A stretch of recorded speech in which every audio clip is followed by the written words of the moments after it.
ये कहानी दो बच्चों के ऊपर आधारित है जो साउथ पैसिफिक के घने जंगल में फंस जाते हैं। बड़े होने के बाद वो दोनों एक दूसरे के प्रति अट्रैक्ट होने लगते हैं, लेकिन उन्हें इस अट्रैक्शन के बारे में कुछ भी नहीं पता था और वो दोनों एक दूसरे के काफी करीब आ जाते हैं। उसके बाद वो दोनों एक दूसरे के साथ क्या करते हैं वो हम आज की इस एक्सप्लेनेशन में देखने वाले हैं। आज मैं जिस मूवी को एक्सप्लेन करने वाला हूँ इस मूवी का नाम है द ब्लू लगून और ये मूवी 1980 में रिलीज हुई थी। मूवी के स्टार्टिंग सीन में हम एक छोटी सी फैमिली को देखते हैं जो अपने होम टाउन से यूरोप जा रहे थे, जहां हम दो बच्चे 9 साल का रिचर्ड और 7 साल की एमिलिन को देखते हैं। ये दोनों कजन ब्रदर एंड सिस्टर थे और पैडी नाम का आदमी वहां कुकिंग करता था। दैट मीन्स कि वो उस बोट पे खाना बनाने का काम करता था। तभी हम देख पाते हैं कि एमिलिन और रिचर्ड टूथपिक्स देख रहे थे जो पैडी ने छुपा रखा था। पैडी ये देखकर उन पे बहुत तेज चिल्लाता है और तभी वहाँ अचानक से आग लग जाती है और वहाँ भगदड़ मच जाती है। पैडी उन दोनों बच्चों को लेके एक छोटी सी बोट में बैठ जाता है। वहाँ के दूसरे लोग भी बच गए थे और वो लोग दूसरी बोट में बैठ गए थे, लेकिन शिप जलने की वजह से वहाँ चारों तरफ धुआं फैल चुका था और वो सब लोग एक दूसरे से अलग हो जाते हैं। वो लोग अब बीच समुद्र में बिल्कुल अकेले पड़ चुके थे और उन्हें अब उसी बोट पे रात बितानी थी।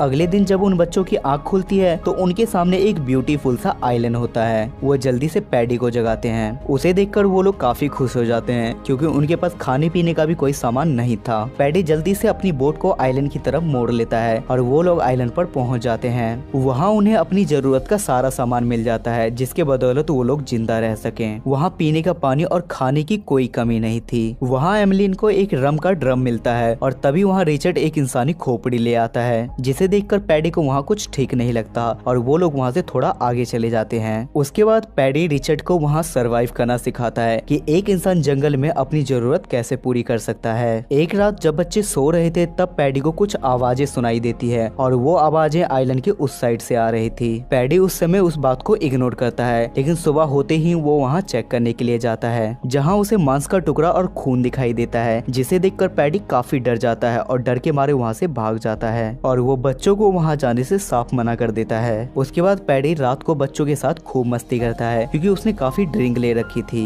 अगले दिन पैडी फिर से रम की कैन लेने के लिए दूसरे आइलैंड पर जाता है। जब बच्चों की आंख खुलती है तो वो पैडी को ढूंढने लगते हैं और उन्हें पैडी आइलैंड के उस पार दिखाई देता है और वो पैडी के पास जाते हैं, जहाँ जाते ही बच्चों को पता चलता है कि पैडी मर चुका है, जिसे देखकर बच्चे काफी घबरा जाते हैं क्योंकि उस घने जंगल में उन दोनों के अलावा वहाँ कोई नहीं था। इसके बाद वो दोनों उस आइलैंड को छोड़ के पास के दूसरे आइलैंड पे चले आते हैं, जहाँ रिचर्ड पैडी के बताए हुए सारे तरीकों को अपने यूज में लेता है। अब काफी समय हो चुका था और एमिलिन और रिचर्ड भी काफी बड़े हो चुके थे, जिसके कारण उन दोनों में फिजिकल चेंजेस और एक दूसरे में अट्रैक्शन भी बढ़ रही थी। लेकिन वो दोनों एक दूसरे के लिए अट्रैक्ट क्यों हो रहे थे इसके बारे में उन दोनों को कुछ नहीं पता था। नेक्स्ट मॉर्निंग एमिलिन नहाने जाती है और वो पानी में ब्लडिंग देखती है, जिसके कारण वो जोर से रिचर्ड को आवाज लगाती है, लेकिन बाद में सी रियलाइज्ड कि वो ब्लड उसकी बॉडी से ही निकल रहा है, इसलिए वो रिचर्ड को वहाँ से जाने के लिए बोलती है। दरअसल वो एमिलिन का पहला पीरियड था। उसके बाद रिचर्ड उससे पूछता है कि वो ब्लड कहाँ से आ रहा था, जिस पर एमिलिन बोलती है कि मुझे इसके बारे में कुछ नहीं पता,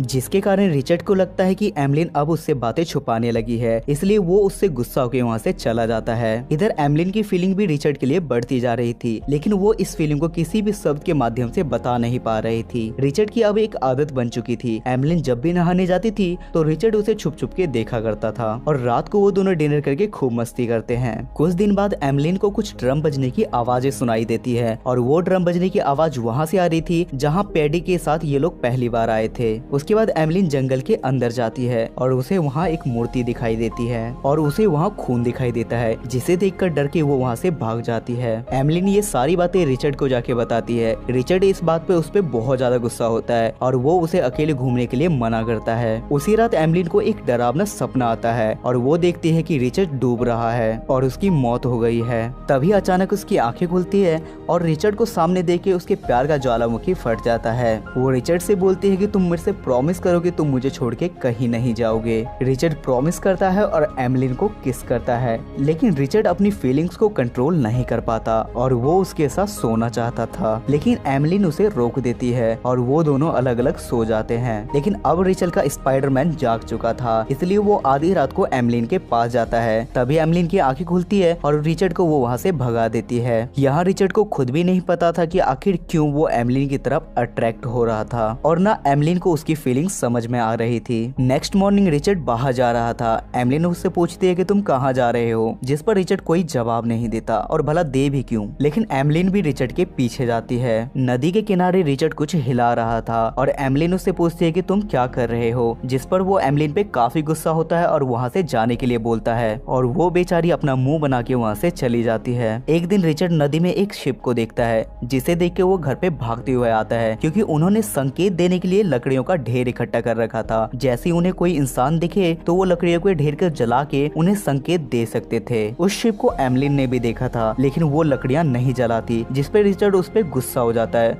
और वो उससे पूछता है कि तुमने ऐसा क्यों नहीं किया, जिस पे एमलिन कोई जवाब नहीं देती। दरअसल एमलिन अब उस पर्यावरण में घुल मिल गई थी और उसे अब ये जगह छोड़ने का मन नहीं कर रहा था, इसलिए उसने ऐसा किया। पर शायद रिचर्ड को वहाँ नहीं रहना था, इसलिए वो अपनी एक छोटी सी नाव बनाता है और वहाँ से अकेले ही जाने लगता है। एमलिन भी काफी उदास हो जाती है क्योंकि रिचर्ड के बिना उसका उस जंगल में कोई नहीं था। तभी रिचर्ड की नाव नदी में थोड़ी ही दूर जाने के बाद टूट के बिखर जाती है और वो डूबने लगती है, जिसे देखकर एमलिन काफी खुश होती है और हंसने लगती है और वापस आने पे वो रिचर्ड का मजाक बनाने लगती है। वो रिचर्ड से बोलती है कि मुझे पता है कि तुम उस दिन नदी के किनारे अकेले में क्या कर रहे थे, जिस पर रिचर्ड बोलता है कि ये गलत बात है, तुम छुप छुप के मुझे देखती हो। जिस पर एमलिन बोलती है कि तुम भी मुझे बिना कपड़ों के छुप छुप के देखते हो। रिचर्ड अपनी छाती पर 2 नारियल लगा के एमलिन का मजाक उड़ाने लगता है, जिससे एमलिन गुस्सा होकर उसके सर पे एक नारियल मारती है और बदले में रिचर्ड भी उसे एक थप्पड़ मार देता है। घर आने पर रिचर्ड एमलिन का सारा सामान घर से बाहर फेंक देता है और वो उसे बोलता है कि ये मेरा घर है, तुम्हारे लिए इस घर में कोई जगह नहीं है और तुम यहाँ से चली जाओ। जिसकी वजह से एमलिन को एक गुफा में रात बितानी पड़ती है। उन दोनों का अलग रहना और अलग खाना सब कुछ अलग अलग हो गया था। एक दिन एमलिन उस मूर्ति पे फूल चढ़ा के आ रही थी क्योंकि उसके हिसाब से वो एक गॉड है। तभी उसका पैर नदी के एक जहरीली मछली पे पड़ जाता है, जिससे वो काफी बीमार पड़ जाती है। एमलिन को ज्यादातर ना देखकर रिचर्ड उससे मिलने के लिए जाता है और वो उसे देख के काफी परेशान हो जाता है। रिचर्ड उससे पूछता है कि आखिर तुम्हें क्या हुआ। एमलिन बताती है कि मेरा पैर एक जहरीली मछली पे पड़ गया था, जिसके कारण मैं बहुत ज्यादा बीमार पड़ चुकी हूँ। एमलिन की यह हालत देख के रिचर्ड काफी परेशान हो जाता है। लड़ाई अपनी जगह, एमलिन रिचर्ड से बोलती है कि मुझे गॉड के पास ले चलो, क्योंकि एमलिन को लगता था कि गॉड उसे ठीक कर देंगे। उसके बाद रिचर्ड उसे वहाँ ले जाता है। कुछ देर आराम करने के बाद सचमुच एमलिन ठीक हो जाती है। ये देखकर दोनों काफी खुश होते हैं और पहले की तरह दोनों टाइम स्पेंड करने लगते हैं। जिस तरह एमलिन रिचर्ड को खोना नहीं चाहती थी, ठीक उसी तरह रिचर्ड भी अब एमलिन को खोना नहीं चाहता था। एक दिन दोनों साथ में फ्रूट्स खा रहे थे और बातें ही बातों में वो दोनों एक दूसरे को किस करते हैं। रिचर्ड अपनी फीलिंग को कंट्रोल नहीं कर पाता, लेकिन इस बार एमलिन भी उसे मना नहीं करती और वो दोनों पहली बार शारीरिक संबंध बनाते हैं और इसके बाद वो दोनों अक्सर रोमांस करने लगे थे।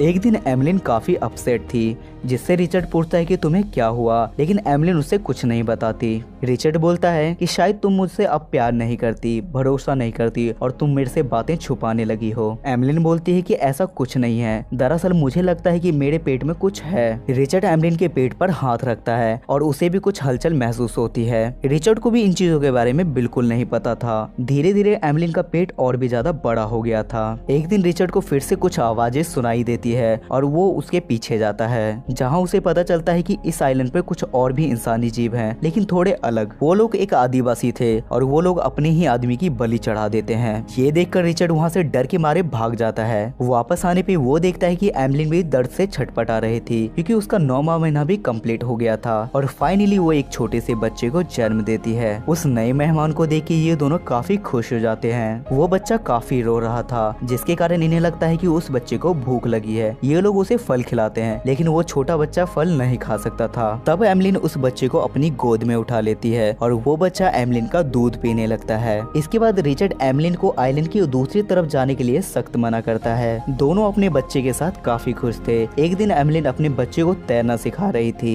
और वो बच्चा तैरना भी सीख गया था। एक दिन रिचर्ड के पापा वहाँ से शिप लेके जा रहे थे। वो रिचर्ड को देख लेते हैं, पर उन्हें लगता है कि ये कोई जंगली आदमी है, इसलिए वो शिप को मोड़ लेते हैं। रिचर्ड और एमलिन ने भी उस बोट को देखा था, पर वो वापस नहीं जाना चाहते थे। उसके बाद रिचर्ड और एमलिन पुराने आइलैंड पे जाते हैं, जहाँ वो सबसे पहले पैडी के साथ आए थे, जिसे देखकर उन दोनों की पुरानी यादें ताजा हो जाती है। इधर ये छोटा बच्चा जहरीली बेरी तोड़ के बोट के अंदर रख देता है। लौटते समय वो बच्चा बोट की पतवार को नीचे गिरा देता है। एमलिन उसे उठाने की काफी कोशिश करती है, बट कोई कोई फायदा नहीं होता। तब रिचर्ड उसकी वहाँ हेल्प करने के लिए आता है, लेकिन तभी रिचर्ड के पीछे एक शार्क लग जाती है। उसे बचाने के लिए एमलिन दूसरी पतवार भी शार्क को फेंक के मारती है और अब वो हेल्पलेस हो चुके थे। उनके पास कोई भी ऐसी चीज नहीं थी जिसकी मदद से वो लोग आइलैंड के पास पहुंच सके। वो लोग समुद्र के बीच में पहुंच चुके थे और उनके पास कोई भी खाने पीने का सामान भी नहीं था। भूख के मारे वो बच्चा बेरी खा लेता है, जिसे देखकर एमलिन काफी डर जाती है, लेकिन अब उसका कोई फायदा नहीं था। इसलिए एमलिन और रिचर्ड भी उस बेरी को आधा आधा बांट लेते हैं। वो दोनों डिसाइड करते हैं कि वो दोनों इस बच्चे के साथ ही अपने जीवन को त्याग देंगे और वो दोनों भी बेरी खा लेते हैं। तभी वो दोनों देखते हैं कि उस बच्चे पे बेरी का कोई असर नहीं हुआ है और वो बच्चा आराम से सो रहा था। और तभी रिचर्ड के पिता को बीच समुद्र में रिचर्ड की नाव दिखाई देती है और वो लोग वहाँ पहुँच के उन लोगों को बचा लेते हैं और सब लोगों की जान बच जाती है। सो गाइस, आई होप कि आपको आज की एक्सप्लेनेशन पसंद आई होगी और इस मूवी की IMDb रेटिंग है 5.8 स्टार्स आउट ऑफ 10 और इसे गूगल यूजर ने 83% लाइक किया है। अगर आपको एक्सप्लेनेशन अच्छी लगती है तो मेक श्योर आप चैनल को सब्सक्राइब करके बेल नोटिफिकेशन जरूर ऑन करना। तब तक के लिए स्टे सेफ, स्टे हेल्दी।